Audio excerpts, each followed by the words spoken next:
boa tarde. Sejam bem-vindos a mais uma aula, né? Mais uma live nossa. Hoje nós vamos falar sobre interpretação gráfica. Eu sou a professora Karina, vou estar aqui no vídeo com vocês. Temos o professor Emerson no chat aí para auxiliar vocês, né? Qualquer dúvida. Então, nós vamos falar sobre interpretação gráfica, né? O que seria interpretação gráfica? O que a gente quer falar quando nós vamos falar sobre interpretação gráfica? Eu costumo brincar que o gráfico é como se fosse uma foto, né? Quando a gente vê a foto de um colega, de um conhecido nosso na rede social, a gente reconhece ele, né? Quando a gente vê uma foto. O gráfico, a hora que a gente bate o olhinho no gráfico, então, ele está mandando o quê? Uma mensagem para a gente, ele está passando o significado, né? Ele está dando a resposta, né? Sem estar escrito, de uma outra forma. Então, na aula de hoje, o que nós vamos ver, né? Definição de gráficos. Por que definição de gráficos? Nós temos vários tipos de gráficos, né? Os tipos de gráficos, as aplicações de gráficos e alguns exemplos, né? Alguns exercícios resolvidos. Então, o conteúdo teórico, né? Quando surgiu os gráficos, né? Os gráficos surgiram quando Descartes ficou perturbado com os métodos dos geômetros gregos para chegar a seus testes engenhosos. Mas ele percebeu que eles não tinham um sistema de ataque fundamental e propôs corrigi-los, manipulando linhas e representando curvas em eixos gráficos. Então, lá atrás, né, ele percebeu que as pessoas que construíam a parte geométrica não utilizavam uma mesma escala. E aí ele começou com o primeiro tipo de gráfico, que é aquele que a gente conhece, né? Que é aquele gráfico comum de X e Y, onde a gente desenha as retinhas. Onde a gente tem aí na horizontal, né? Ou deitado, como vocês preferirem, né? Ao eixo X, que é o eixo das abscissas.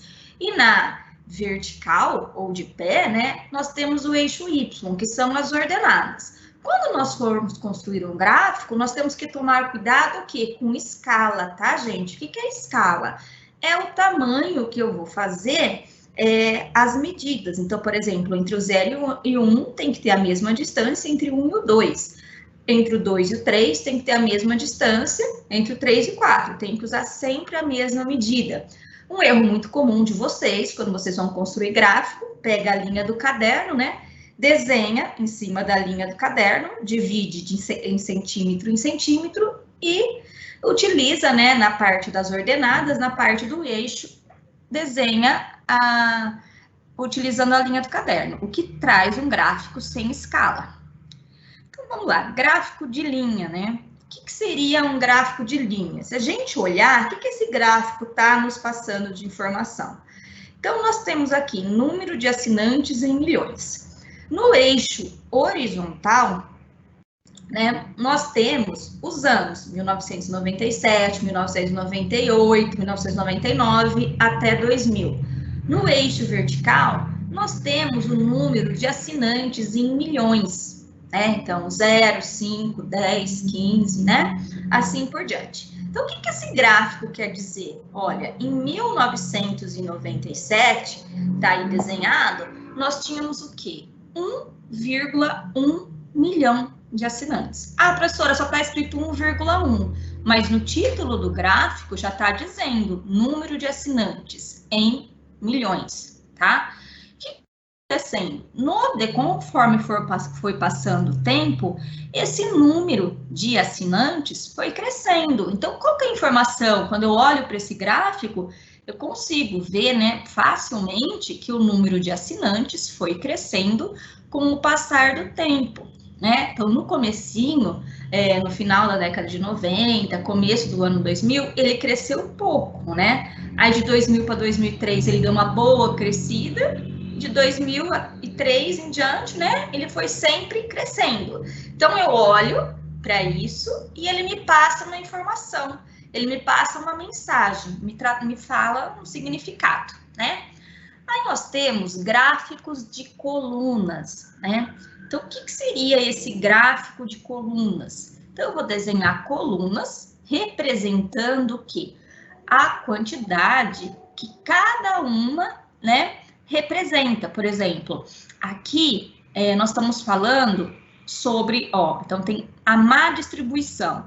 Quantos milhões nós temos perdidos em má distribuições? 5,2 milhões. Em roubos de funcionário, 3,9 milhões.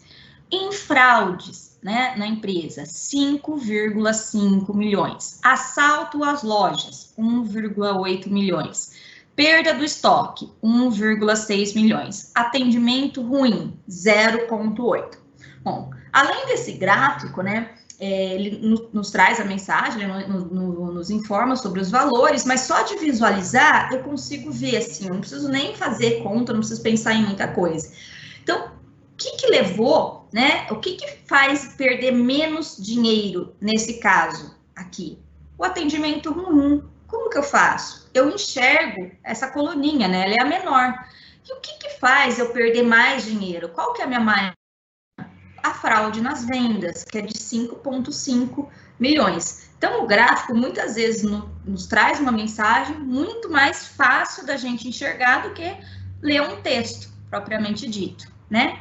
Aí, aqui nós temos os gráficos em barras. É a mesma coisa, né? Só que ele vai estar onde? Na horizontal, né?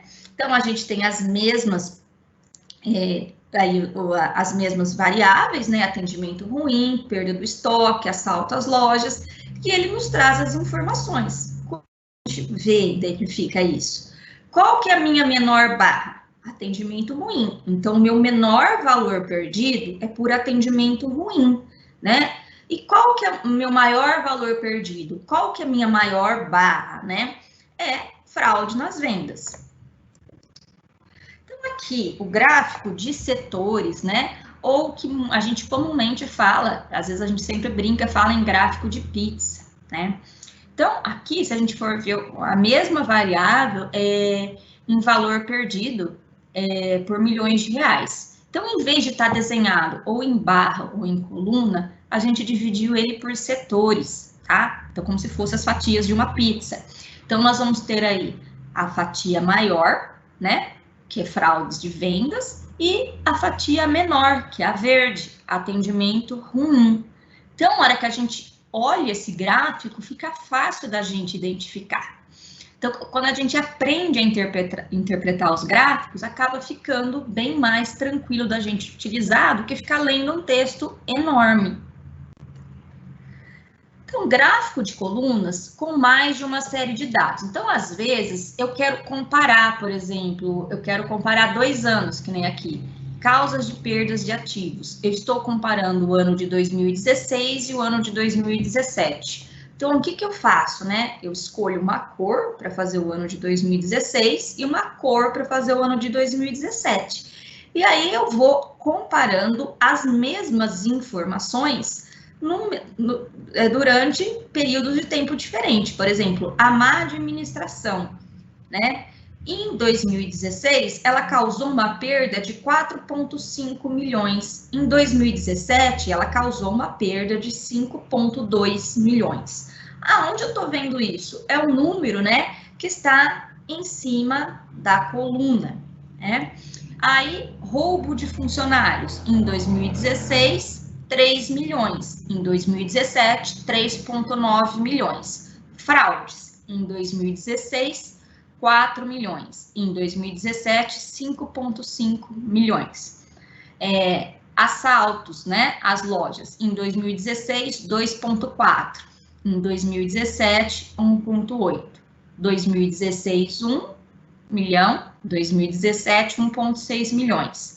2016, 1,2 milhões, 2017, 0,8 milhões. Então, que se a gente for comparar, né, a má distribuição, o roubo de funcionário e as fraudes e a perda de estoque, elas foram maiores no ano de 2017, né? Agora, já o assalto à loja e o atendimento ruim, eles foram maiores no ano de 2016. Então, a gente bate o olho aí, né? A gente consegue olhar, claro que não dá essa análise completa de números e tal, mas a gente olhando para esse gráfico, já fica nítido a informação que ele quer passar. Ele está passando o quê? O comparativo entre 2 anos. Então, o diagrama de Pareto é um outro tipo de de gráfico bem utilizado, né, em estatística, aonde a gente coloca o que? Sempre da maior frequência para a menor frequência, né? É mais ou menos um gráfico de barras, né? Só que aí eu vou obedecer sempre a ordem de frequência, maior frequência para a menor frequência. E o histograma, né? O que seria um histograma? O histograma é como se fosse um gráfico de barras, né? Só que a gente tem o quê? Um coladinho no outro. Por quê? Aonde eu utilizo histograma? Histograma é muito utilizado quando a gente vai falar de frequências de classe dentro de estatística, né? Por exemplo, a primeira classe ali começa no 800, né? E vai até o 1200. O 1200 não entra nessa primeira classe aí, né? Onde nós temos 38.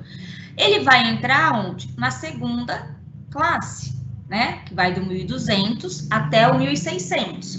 Aí vocês podem questionar, né? Ah, tem o 1200 na primeira coluna e o 1200 na segunda coluna. Onde o 1200 vai estar? Vai estar na segunda coluna. Sempre ele vai obedecer o quê? O primeiro valorzinho aqui, né? O valor do limite inferior. Bom, e aqui, falha na elaboração de gráficos. O gráfico tem uma vantagem, né? A gente bate o olho, ele transmite uma informação, né? Como se fosse uma foto, ele dá uma mensagem rápida para a gente.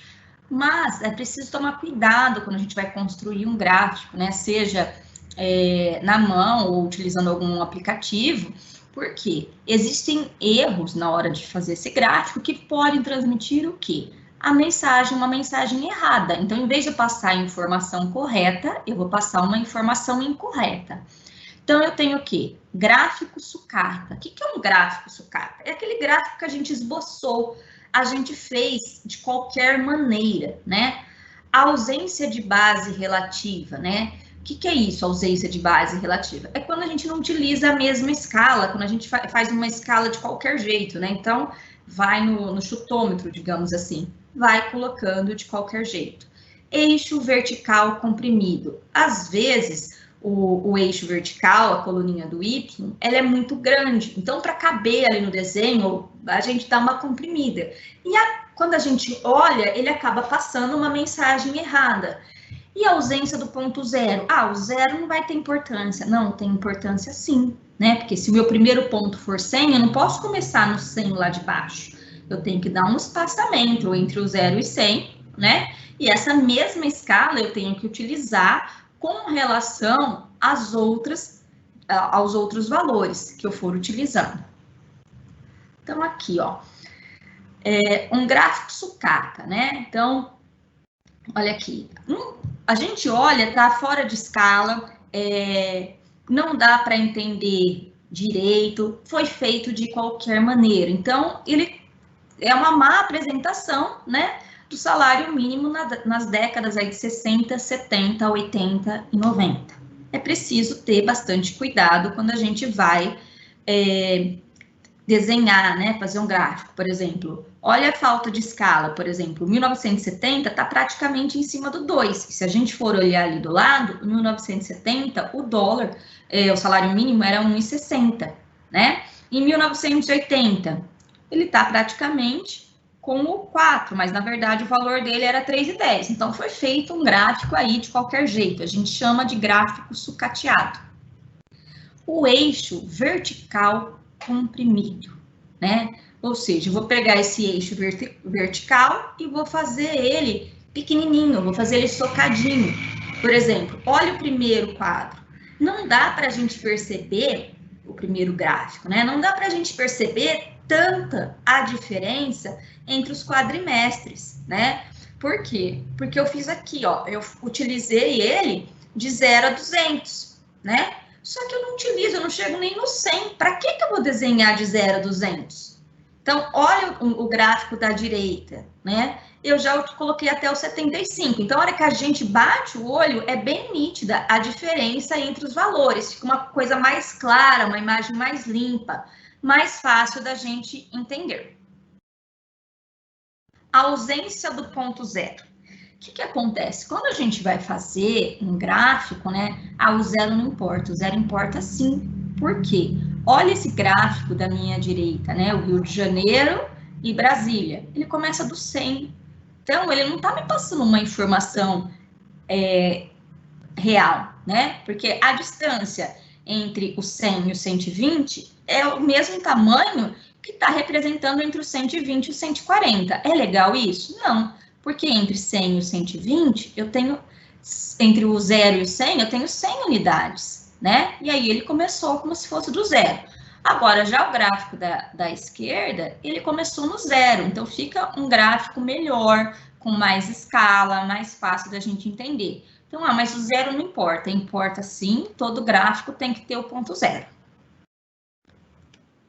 Então, agora, nós vamos ver o quê? Algumas aplicações práticas, né, do que a gente pode, como que a gente faz um exercício, como que a gente interpreta um exercício aonde tem o quê? Onde nós temos os gráficos. Então, aqui. Uma empresa de revestimentos automotivos fez uma pesquisa com o objetivo de identificar as cores preferidas dos carros pelos consumidores. As informações estão no gráfico a seguir. Bom, então o que esse gráfico está me dizendo? Olha, então é um gráfico bem feitinho, né? Ele tem a escala 0, ele está utilizando aí entre o 0 e 20, 20 e 40, 40 e 60 a mesma distância. O que esse gráfico me diz, a hora que eu olho isso? Ele me diz que 148 clientes preferem o carro cor prata, 136 clientes preferem o carro cor preta, 91 clientes preferem o carro branco, 91 clientes preferem o carro cinza, 34 clientes querem o carro vermelho e 28 querem o carro azul, né?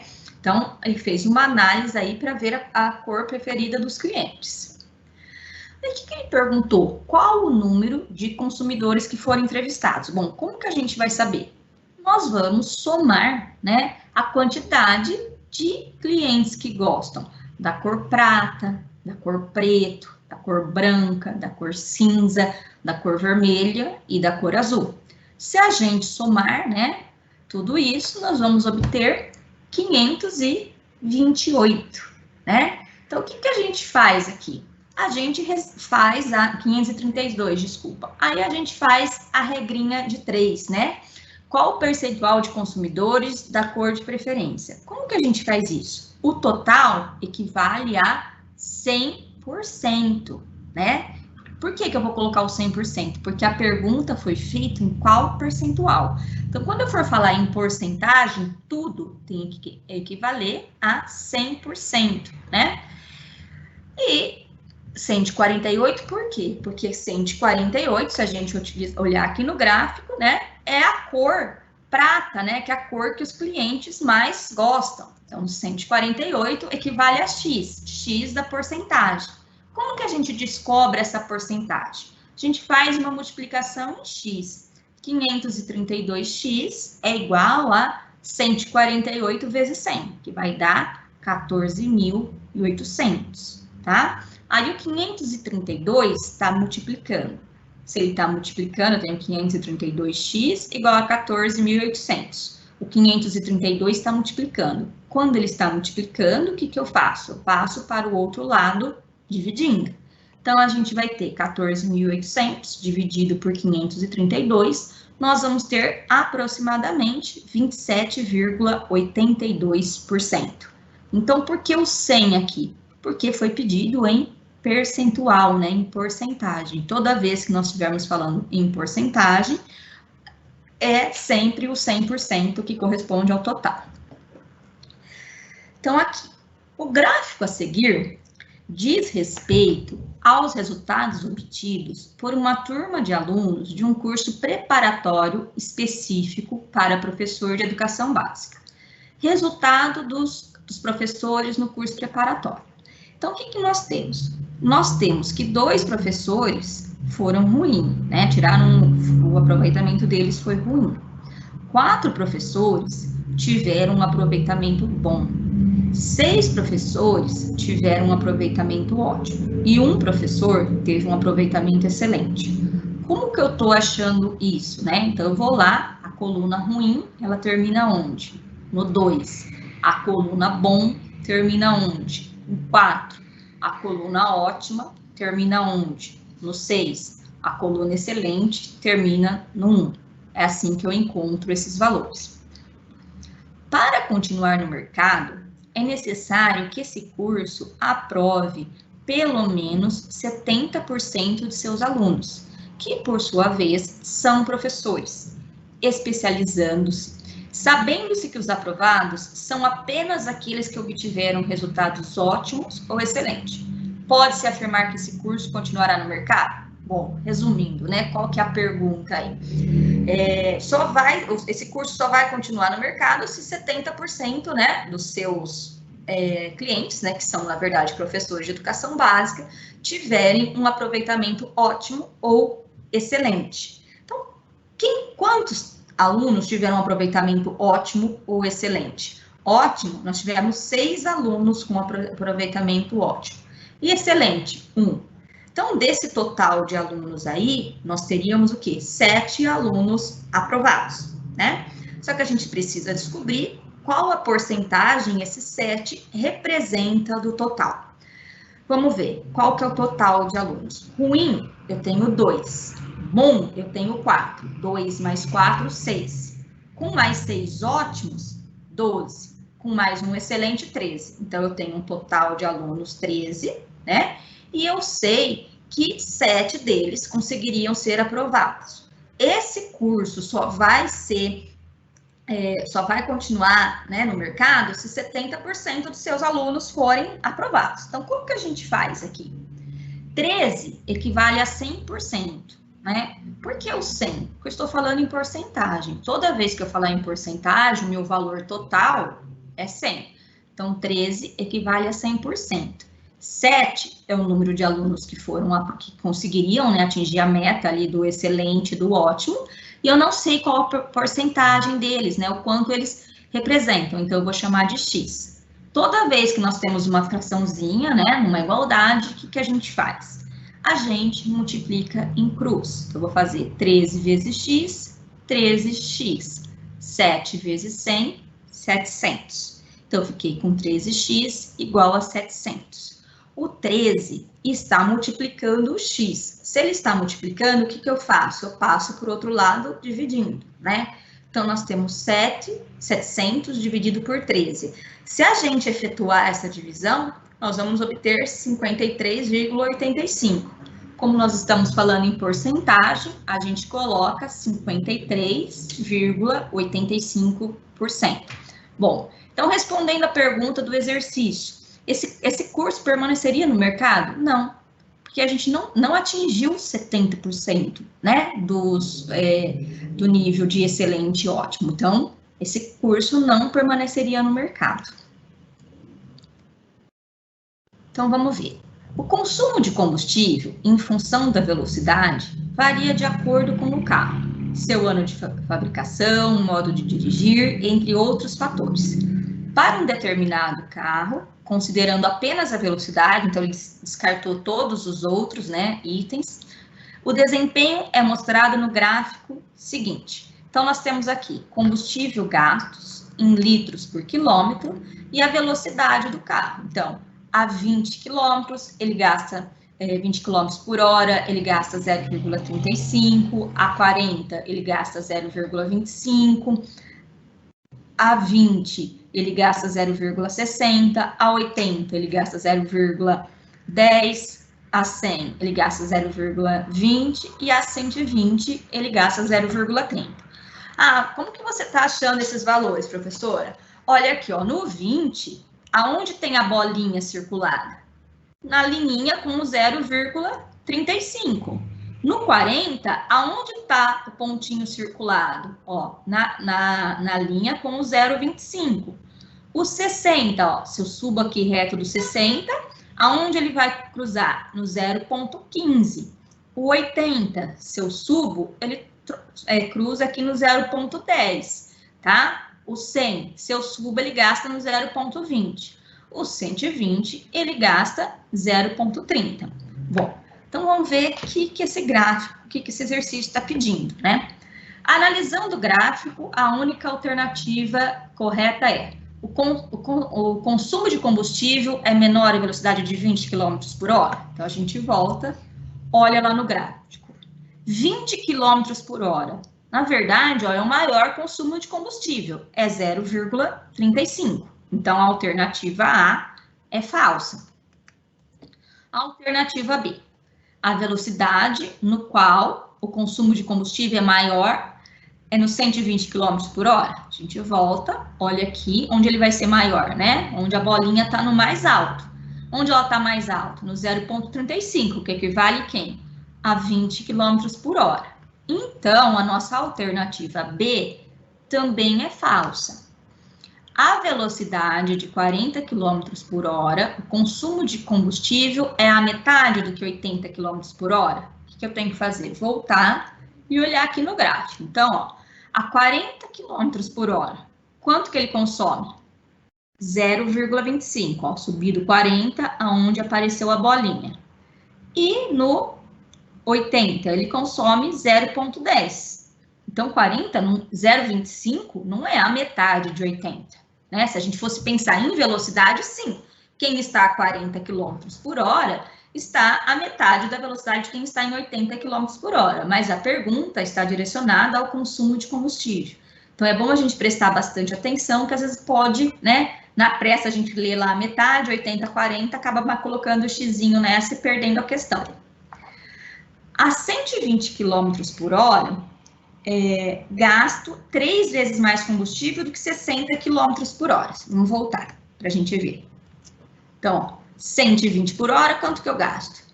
0,30. Ó, como que eu achei? Subi no 120, aonde a bolinha cruzou, no 0,30, né? E no 60, quanto que ele gasta? 0,15. 3 vezes 0,15 vai dar 0,45, né? Então, tá errado, não é 0,30. E a última, né? Evidentemente, essa é a correta, mas vamos interpretar todas, né? A velocidade de 100 km por hora, o consumo de combustível é o dobro do que é 80 km por hora. Vamos ver, olha. Quando ele está a 100 km por hora, ele gasta quanto? 0,20. Quando ele está a 80, ele gasta quanto? 0,10. 0,20 é o dobro que 0,10? Sim. Então, a minha alternativa E é a minha alternativa correta. Então, aqui, que a gente está falando, né, sobre um exemplo de partida de futebol, onde acontece o quê? Quando ocorre o empate, eles ganham 1 ponto. Quando o time ganha do outro, ele ganha 3 pontos. E quando ele perde, ele não ganha nenhum ponto. Então, se a gente for analisar, né, esse gráfico, o que aconteceu com ele na primeira rodada?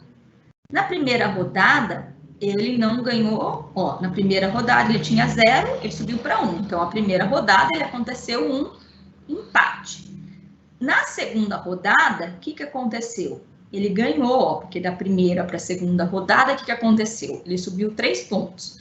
Aí, o que aconteceu? Na segunda, terceira e quarta rodada, ele não alterou os pontos. Quando não altera os pontos, significa o quê? Significa que ele perdeu, né? Aí, na quinta rodada, o que aconteceu? Ele ganhou, né? Como que eu sei que ele ganhou? Subiu 3 pontos. Aí, ali na sexta rodada, na quinta e na sexta, o que aconteceu? Ele manteve, né? Ele perdeu. Na sétima rodada, ele subiu 3 pontos. Então, ele ganhou. Aí, para a oitava, nona, décima, ele perdeu. Na décima para a 11ª, ele empatou, né? Então, quando ele mantém, ele perdeu. Quando ele sobe 1 ponto, ele empatou. Quando ele sobe 3 pontos, ele ganhou. Então, vamos ver. O gráfico, né, na verdade, mostra o número de pontos de uma equipe de futebol nas 12 primeiras rodadas de um campeonato, sabendo que nesse campeonato, em caso de vitória, a equipe soma 3 pontos. Em caso de empate, soma um ponto. Em caso de derrota, não soma ponto. Assinale a alternativa correta. Bom, a equipe perdeu os jogos da segunda, terceira e quarta rodada. Vamos ver se isso é verdade? Ó, segunda, terceira e quarta rodadas. Teve acréscimo de ponto? Não. Então, é verdade. A equipe perdeu esses 3 pontos. Mas vamos analisar as outras alternativas também, né? Nas 12 rodadas, o número de vitórias foi igual ao número de derrotas? Então, vamos ver. Ó, quantas vezes ele subiu 3 vezes? Ó, 3 pontinhos. 1, 2, 3, 4, 5.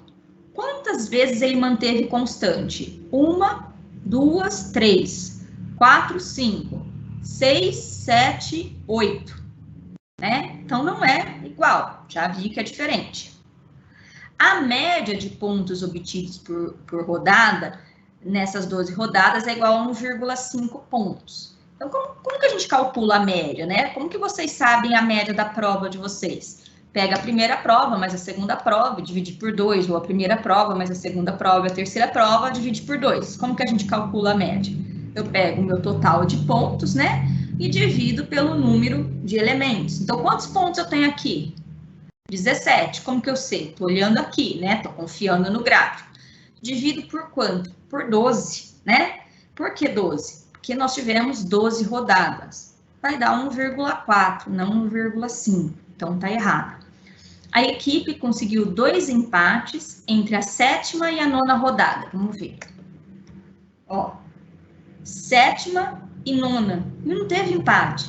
Ele teve derrota, né? Não aumentou nada. Então, também é falsa. Nas 12 rodadas, a equipe empatou 3 vezes. Vamos ver. Ó, então, aqui foi um empate, porque ele ganhou apenas um pontinho. Aqui foi outro empate, porque ele ganhou apenas um pontinho. Então, foram só 2 vezes aonde ele ganhou um pontinho. Então, a correta, a gente já encontrou a primeira, né? Precisava ter testado as outras? Não, mas como eu estou explicando para vocês, para a gente entendendo como que se analisa as alternativas, tá? Então, vamos ver. O supervisor de uma agência bancária obteve 2 gráficos que mostravam o número de atendimentos realizados por funcionários. O gráfico 1 mostra o número de atendimentos realizados pelos funcionários A e B durante 2 horas e meia. E o gráfico 2 mostra o número de atendimentos realizados pelos funcionários C, D e E durante 3 horas e meia. Então, o que acontece? A hora que a gente vai analisar um gráfico desse tipo, eu tenho que prestar atenção no enunciado, né? Porque olha aqui, o primeiro gráfico, os valores estão ok, mas a hora que a gente vai conferir, a gente tem que pensar que o quê? Que o gráfico 1, o funcionário A e o funcionário B trabalharam durante 2 horas e meia. E no gráfico 2, os funcionários C, D e E trabalharam durante 3 horas e meia. Então, a hora que a gente vai, tá correto o gráfico? Tá desenhado de maneira correta? Sim, mas a informação que um passa é diferente da informação que o 2 passa, tá? Então, a gente tem que ficar sempre bem atento também, não só à figura, ao enunciado. Então, o que ele está dizendo aí, né? Que observando os 2 gráficos, ele calculou o número de atendimentos que cada um deles executou. O número de atendimentos por horas que o funcionário B realizou a mais que o funcionário C é. Então, B, como que eu sei? O B, eu olho no gráfico, ele atendeu quantos funcionários? 25. Quanto tempo ele trabalhou? 2 horas e meia, então 2,5 horas. Então, eu vou ter 25, né, que é o tanto de clientes que ele atendeu, dividido por 2,5. Então, ele atendeu 10 clientes. E o funcionário C? O funcionário C, ele atendeu 21 clientes.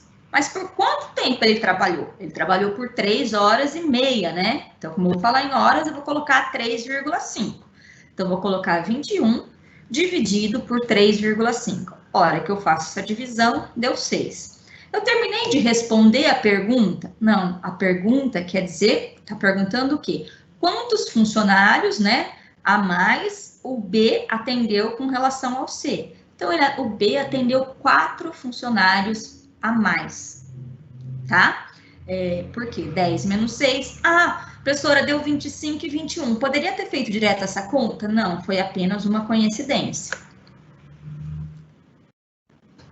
Os gráficos abaixo apresentam dados sobre a produção e a reciclagem de lixo em algumas das regiões do planeta. Então, produção em milhões de toneladas por ano. Os Estados Unidos, 238 milhões. A União Europeia, 228 milhões. A China, 300 milhões. Aí, o que acontece? Nos Estados Unidos, ocorre a reciclagem de 34% desse lixo produzido, né? Na União Europeia, acontece 45% da reciclagem desse lixo produzido. E na China, 30% da reciclagem desse lixo produzido. Então, baseado-se nos dados apresentados, qual é, em milhões de toneladas, a diferença entre as quantidades de lixo recicladas na China e nos Estados Unidos? Então, vamos lá. Nos Estados Unidos, nós temos o quê? 238 milhões de toneladas e é reciclado 34%. Então, eu tenho que descobrir quanto, né, qual a quantidade de tonelada que é reciclada nos Estados Unidos. Então, a gente tem 238, vou calcular 34%. E eu posso calcular 238 vezes 34 dividido por 100, ou 238 vezes 0,34. São as duas maneiras que a gente tem de calcular a porcentagem. Fica, né, as duas, evidentemente, vão dar o mesmo resultado, fica a critério de vocês, o que vocês acham mais fácil de fazer, tá? Então, na hora que a gente fizer essa conta, nós vamos ter 80,92 toneladas. Então, nos Estados Unidos, são reciclados 80,92 toneladas. Agora, vamos ver na China. A China produz 300 milhões de toneladas por ano, né? E recicla 30% desse lixo que ela produz. Então, vamos ver em tonelada quanto que ela recicla.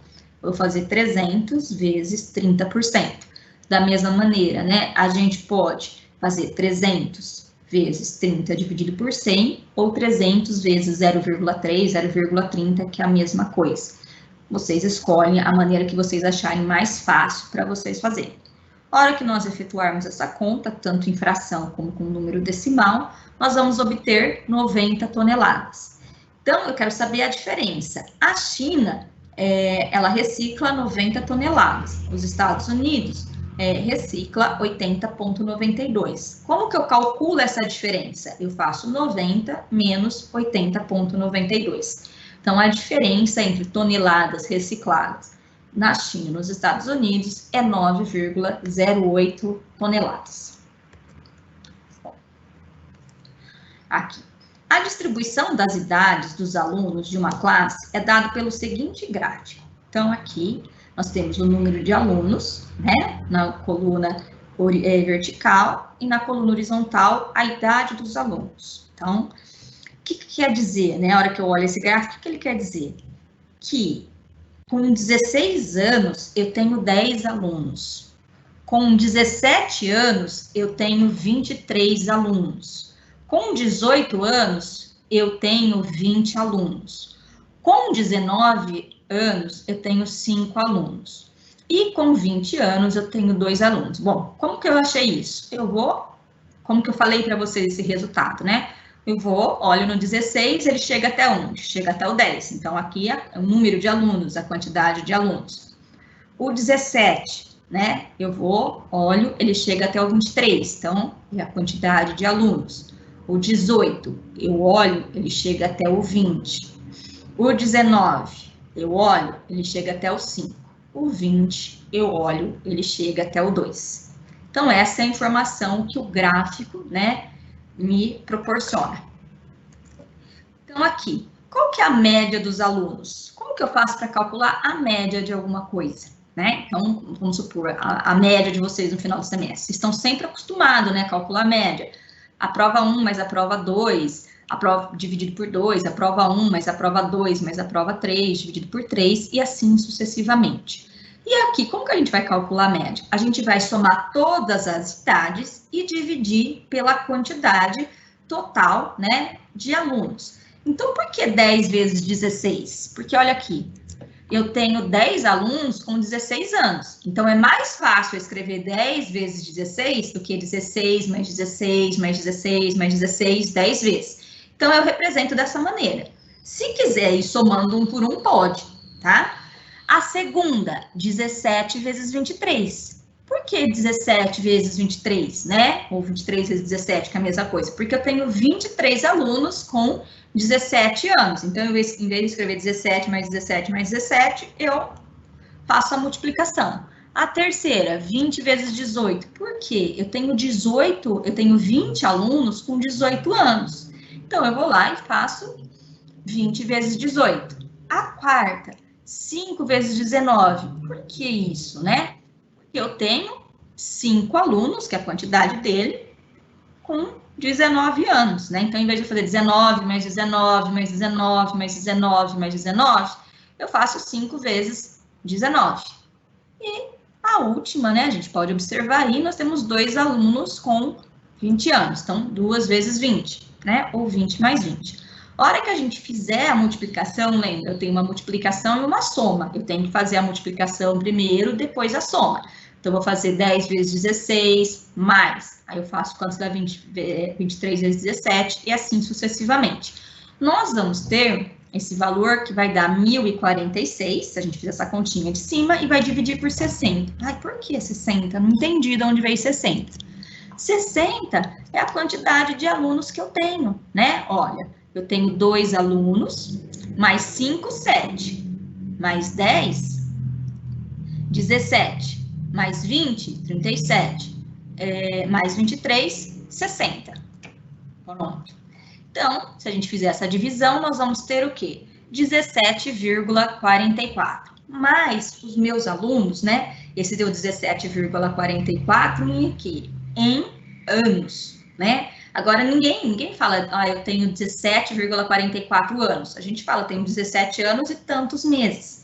Então, eu tenho que pegar esse número quebrado e converter para meses, tá? Então, ó, 12, né?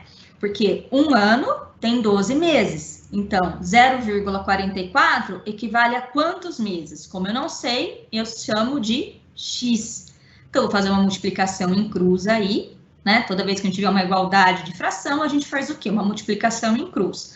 Então, eu vou ter X igual a 12 vezes 0,44, 5,28. A gente faz uma aproximação, olha, né, a casa depois da vírgula é menor do que 5, então eu mantenho. Então, a média da idade do aluno aí é 17 anos e 5 meses. Agora, vamos ver aqui, né? Quanto tempo você fica conectado à internet? Para responder essa pergunta, foi criado um mini aplicativo de computador que roda na área de trabalho para gerar automaticamente um gráfico de setores, mapeando o tempo que uma pessoa acessa 5 sites visitados em um computador. Foi observado que houve um aumento significativo do tempo de acesso da sexta-feira para o sábado, nos 5 sites mais acessados. A seguir, temos os dados do mini aplicativo para esses dias, analisando os gráficos do computador. A maior taxa de aumento no tempo de acesso da sexta-feira para o sábado foi no site. Então, aqui nós temos os 2 sites. Foi dado o gráfico em setores, né? Então, ó, tempo de acesso na sexta-feira, em minuto. O site 1, a pessoa acessou 40 minutos. O site X, ela acessou 12 minutos.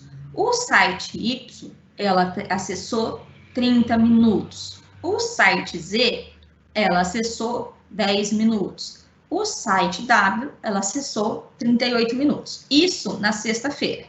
Chegou no sábado, a mesma pessoa, né, acessou o site U por 56 minutos. O site X por 21 minutos. O site Y por 51 minutos. O site Z por 11 minutos. E o site W por 57 minutos. Então, o que eu quero saber? Qual o site que teve maior variação de tempo da sexta-feira para o sábado? Olha, o site U, ele aumentou quanto? 16 minutos. Ah, como que eu sei que ele aumentou 16 minutos? Na sexta-feira, a pessoa ficava 40 minutos no site. No sábado, ele ficou 56 minutos. Então, teve um aumento de quanto? Né? De 16 minutos. O site X. Na sexta-feira, a pessoa ficava 12 minutos. No sábado, ele passou a ficar 21 minutos. Então, teve um aumento do quê? Né? De 9 minutos. O site Y, ele ficava 30 minutos na sexta-feira. No sábado, ele passou a ficar 51. Então, teve um aumento de 21 minutos. O site Z, no sábado, ele ficava 10 minutos. Na sexta-feira, ele ficou 10 minutos. No sábado, ele ficou 11 minutos. Então, teve aí um aumento de 1 minuto. O site W, na sexta-feira, ele ficou 38 minutos. No sábado, ele ficou 57 minutos. Então, onde teve o maior aumento, né?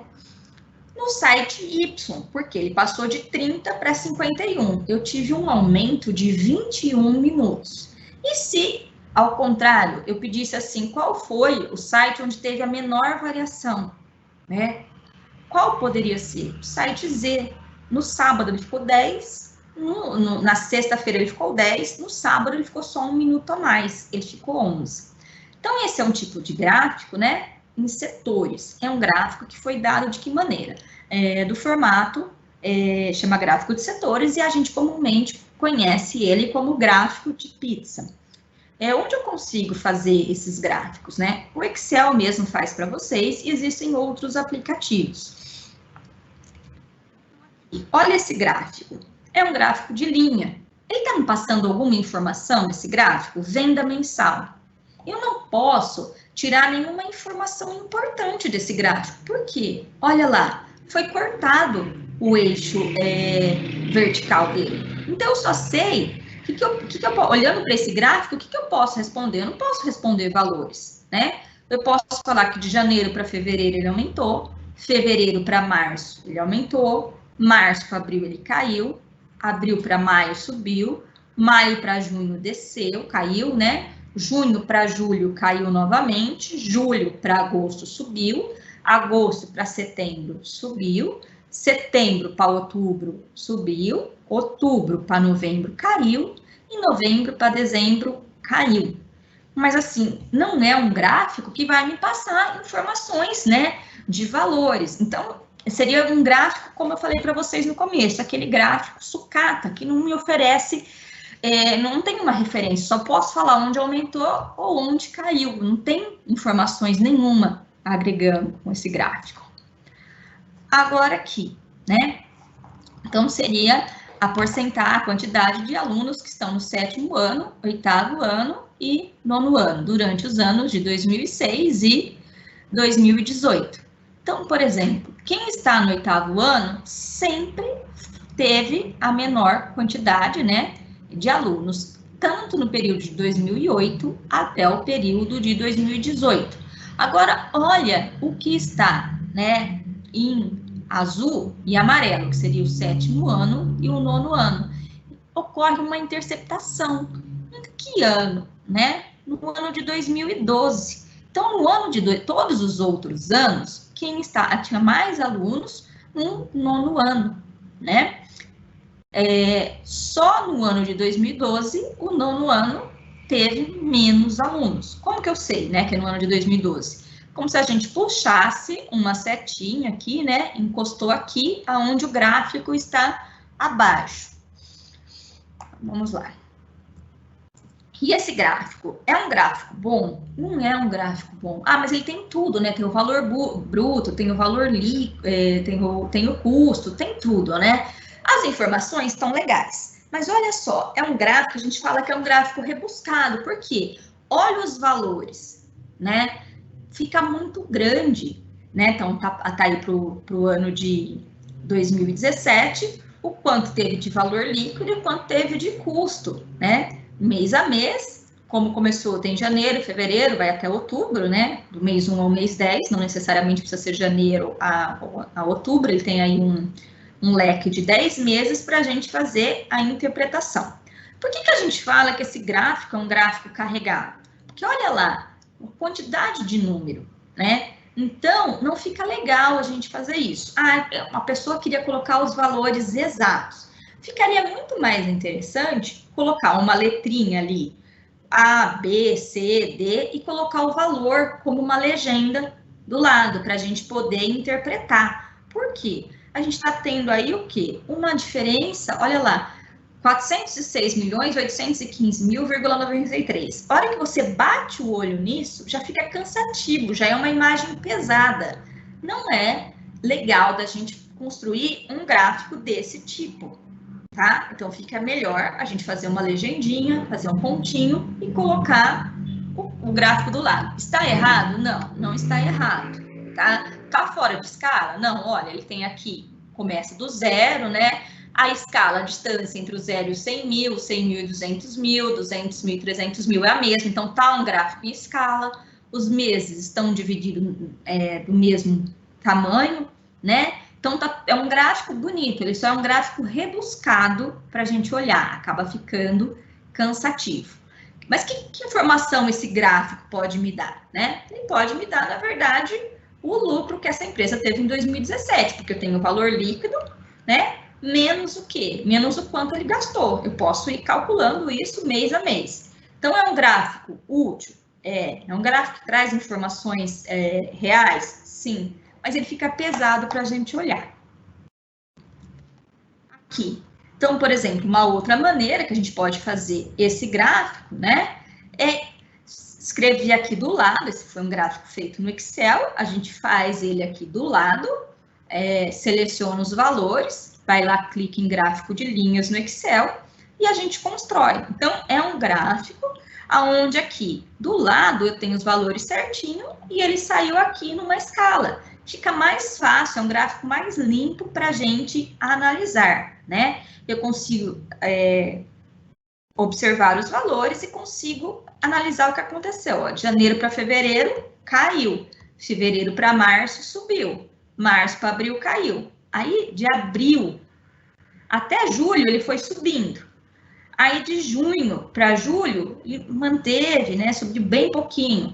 Aí, de julho para agosto, ele subiu. Agosto para setembro, caiu.